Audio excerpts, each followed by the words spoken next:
बिस्मिल्लाहिर्रहमानिर्रहीम। अस्सलाम वालेकुम मेरी प्यारी YouTube family and all viewers, क्या हाल है, कैसे हैं सब। आज मैं आपके लिए मज़े की रेसिपी लेकर आई हूँ, चिकन फ्राइड पीस। तो चलें फिर स्टार्ट करते हैं रेसिपी को। इसके लिए मैंने तमाम मसाला जात जिसमें कि हल्दी, सुर्ख मिर्च, नमक, ज़ीरा पाउडर, खुश्क धनिया पाउडर, गरम मसाला, तमाम मसाला जात को मैंने मिक्स कर लिया। इसके बाद मैं इसमें सिरका ऐड कर रही हूँ। सिरका डाल के इसकी पेस्ट सी बना लेनी है।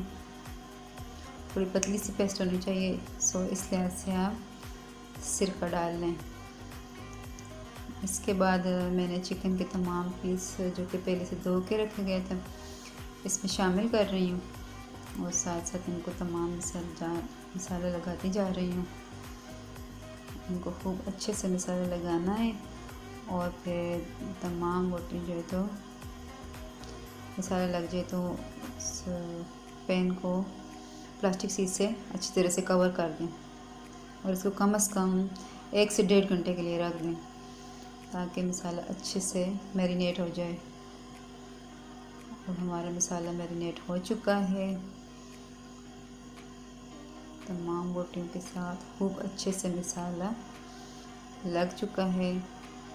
तो इसके बाद हम अब इसको फ्राई कर लेंगे। तो मैंने एक पैन में तेल डाल के चूल्हे पे रख दिया। तेल गरम हो तो इसमें साथ साथ बोटियाँ डालते जाएंगे और फ्राई करते जाएंगे। बहुत तेज़ आंच पे फ्राई नहीं करनी वरना ये फ़ौरन नहीं ऊपर से जल जाएंगी, रेड हो जाएंगी, लेकिन अंदर से कच्ची रह जाएंगी। सो मीडियम आंच पे इनको अच्छे से फ्राई कर लेना है।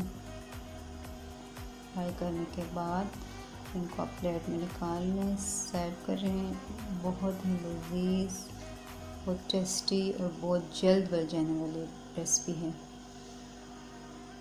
यकीनन आप इसे एंजॉय करेंगे।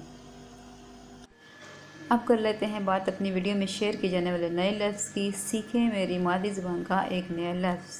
पिछली वीडियो का लफ्ज़ था मांस, तो इसका मतलब है गोश्त। जी हाँ, गोश्त को हम अपनी ज़ुबान में मांस भी बोलते हैं। और आज का नया लफ्ज़ है बट्ठल। इस पर बात करेंगे आने वाली वीडियो में इंशाल्लाह। तो फिर मिलते हैं नेक्स्ट वीडियो में किसी नए लफ्ज़ और नए आईडी के साथ। तब तक के लिए अल्लाह हाफ़िज़। दुआ में ज़रूर याद रखिएगा।